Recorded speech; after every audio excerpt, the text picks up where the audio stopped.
ನಮಸ್ತೆ friends, good food land ಚಾನಲ್ಗೆ ನಿಮಗೆಲ್ಲರಿಗೂ ಆತ್ಮೀಯ ಸ್ವಾಗತ. 10 ನಿಮಿಷದಲ್ಲಿ ಮಾಡಬಹುದಾದಂತಹ ಪ್ರಾನ್ಸ್ ಡ್ರೈ ರೆಸಿಪಿ. ಸರಿ, ಹಾಗಾದರೆ ಹೇಗೆ ಮಾಡೋದೆಂದು ನೋಡುವ. ಒಂದು ಬಾಣಲಿಗೆ 2 ಟೇಬಲ್ ಸ್ಪೂನ್ನಷ್ಟು ತೆಂಗಿನೆಣ್ಣೆ ಹಾಕಿದ್ದೇನೆ. 1 ಟೀ ಸ್ಪೂನ್ನಷ್ಟು ಜೀರಿಗೆ ನೋಡಿ ಚಟಪಟ ಅಂತ ಇದೆ ಅನ್ನುವಾಗ ಅದಕ್ಕೆ ನಾನೊಂದು 6-7 ಬೆಳ್ಳುಳ್ಳಿಯನ್ನು ತೆಳುವಾಗಿ ಕಟ್ ಮಾಡಿ ಹಾಕ್ತೇನೆ. ಇದು ಸಹ ಅಷ್ಟೇ, ಜಾಸ್ತಿ ಫ್ರೈ ಆಗುವುದು ಬೇಡ. ಇನ್ನೂ ನನ್ನ ಚಾನಲ್ ಗುಡ್ ಫುಡ್ ಲ್ಯಾಂಡನ್ನು ಸಬ್ಸ್ಕ್ರೈಬ್ ಮಾಡಿಲ್ಲ ಅಂದರೆ ದಯವಿಟ್ಟು ಸಬ್ಸ್ಕ್ರೈಬ್ ಮಾಡಿ, ಹಾಗೂ ನಿಮಗೆ ಇಷ್ಟ ಆದರೆ ಲೈಕ್ ಬಟನನ್ನು ಪ್ರೆಸ್ ಮಾಡಿ ಮತ್ತು ಫ್ಯಾಮಿಲಿ ಫ್ರೆಂಡ್ಸ್ಗೆ ಶೇರ್ ಮಾಡೋದನ್ನು ಖಂಡಿತ ಮರಿಬೇಡಿ. 1 ಟೀ ಸ್ಪೂನ್ನಷ್ಟು ಕಸೂರಿ ಮೇಥಿ, ಇದನ್ನು ಸಹ ಹಾಕಿ ಒಂದು ಗಳಿಗೆ ಸಣ್ಣ ಉರಿಯಲ್ಲಿ ಫ್ರೈ ಮಾಡಬೇಕು. ನಂತರ 1 ಟೇಬಲ್ ಸ್ಪೂನ್ನಷ್ಟು ರೆಡ್ ಕಾಶ್ಮೀರಿ ಚಿಲ್ಲಿ ಪೌಡರ್ ಮತ್ತು ಅರಸಿನ ಸ್ವಲ್ಪ ಹಾಕಿ ಇದು ಸಹ ಅಷ್ಟೇ ಮೆಲ್ಲ ಉರಿಯಲ್ಲಿಯೇ ಫ್ರೈ ಮಾಡಬೇಕು. ಮೆಣಸು ಸುಟ್ಟು ಹೋಗಬಾರ್ದು ನೋಡಿ, ಅದಕ್ಕೋಸ್ಕರ ಇದಕ್ಕೆ ನಾನು 2 ಚಮಚದಷ್ಟು ನೀರನ್ನು ಹಾಕ್ತಾ ಇದ್ದೀನಿ. ನೀರು ಹಾಕಿದ ನಂತರ ಒಂದು ಸಲ ಈ ರೀತಿ ಬಿಸಿ ಮಾಡಿ ಸ್ವಲ್ಪ ಡ್ರೈ ಆಗಬೇಕಿದು. ತಕ್ಷಣ ಇದು ಡ್ರೈ ಆಗ್ತದೆ ನೋಡಿ. ನಂತರ ಇದಕ್ಕೆ ಸ್ವಲ್ಪ ರುಚಿಗೆ ನೋಡಿ ಉಪ್ಪು ಹಾಕ್ಕೊಳ್ಬೇಕು. ರೆಡಿ ಮಾಡಿಟ್ಟ ಪ್ರಾನ್ಸ್ ಇದು ನೋಡಿ, ಎಲ್ಲ ಕ್ಲೀನ್ ಮಾಡಿ ನಾನು ರೆಡಿ ಮಾಡಿಟ್ಟಿದ್ದೇನೆ.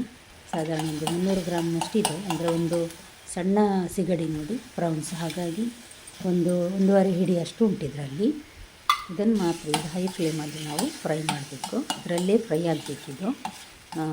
ಮೆಲ್ಲ ಉರಿಯಲ್ಲಿ ಅಂದರೆ ಲೋ ಫ್ಲೇಮಲ್ಲಿ ನಾವು ಫ್ರೈ ಮಾಡಿದರೆ ಸ್ವಲ್ಪ ತುಂಬ ಜಾಸ್ತಿ ನೀರು ಬಿಡ್ತದೆ. ಹೈ ಫ್ಲೇಮಲ್ಲಾದರೆ ಅಷ್ಟಾಗಿ ನೀರು ಬಿಡೋದಿಲ್ಲ, ಅದಕ್ಕೋಸ್ಕರ ಸಾಧಾರಣ ಒಂದು 5-6 ನಿಮಿಷ ಇದನ್ನು ಫ್ರೈ ಮಾಡಿದರೆ ಚೆನ್ನಾಗಿ ಫ್ರೈ ಆಗ್ತದೆ ನೋಡಿ. ನೀರು ಸಹ ಅದರಷ್ಟಕ್ಕೆ ಬಿಟ್ಟಿದೆ ನೋಡಿ, ಅದುವೇ ನೀರು ಹಾಕುವ ಅಗತ್ಯವೇ ಇಲ್ಲ. ಇದನ್ನು ಪೂರ ಡ್ರೈ ಆಗಲಿಕ್ಕೆ ಬಿಟ್ಟು ಬಿಡುವ. ಇದಕ್ಕೆ ಹೆಚ್ಚೇನು ಸಾಮಗ್ರಿ ಇಲ್ಲ, ಒಂದು 10 ನಿಮಿಷದಲ್ಲಿ ಮಾಡಬಹುದು ಅಷ್ಟೇ. ಎಲ್ಲ ತುಂಬ ರುಚಿಯಾಗಿ ಸಹ ಬರ್ತದೆ. ಟೇಸ್ಟ್ ಆಗ್ತದೆ, ಅನ್ನಕ್ಕೆ ಗಂಜಿಗೆಲ್ಲ ಒಳ್ಳೆಯದಾಗ್ತದೆ ಇದು ನೋಡಿ. ಒಂದು ಅರ್ಧ ಟೀ ಸ್ಪೂನ್ನಷ್ಟು ನಾನಿಲ್ಲಿ ಲಿಂಬೆ ರಸ ಹಾಕ್ತಾ ಇದ್ದೇನೆ.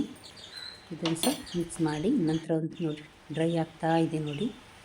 ಡ್ರೈ ಆಗ್ತಾ ಇದೆ ಅನ್ನುವಾಗ 1 ಟೇಬಲ್ ಸ್ಪೂನ್ನಷ್ಟು ತೆಂಗಿನ ತುರಿ, ಜಾಸ್ತಿ ಹಾಕೋದು ಬೇಡ, ಒಂದೇ 1 ಟೇಬಲ್ ಸ್ಪೂನ್. ಡ್ರೈ ರೋಸ್ಟ್ ಮಾಡಿದ ಕಸೂರಿ ಮೇಥಿ 1 ಟೀ ಸ್ಪೂನ್ನಷ್ಟು ನಾನು ಹಾಕಿದ್ದೇನೆ. ಒಳ್ಳೆ ಪರಿಮಳ ಮತ್ತು ಟೇಸ್ಟ್ ಕೊಡ್ತದೆ. ಇದಕ್ಕೀಗ ನಾನು 1 ಚಮಚದಷ್ಟು ಬೆಣ್ಣೆಯನ್ನು ಹಾಕ್ತಾ ಇದ್ದೇನೆ. ಇದು ಸ್ವಲ್ಪ ಎಕ್ಸ್ಟ್ರಾ ಟೇಸ್ಟ್ ಕೊಡಲಿ ಅಂತ ಹಾಕ್ತಾ ಇದ್ದೇನೆ.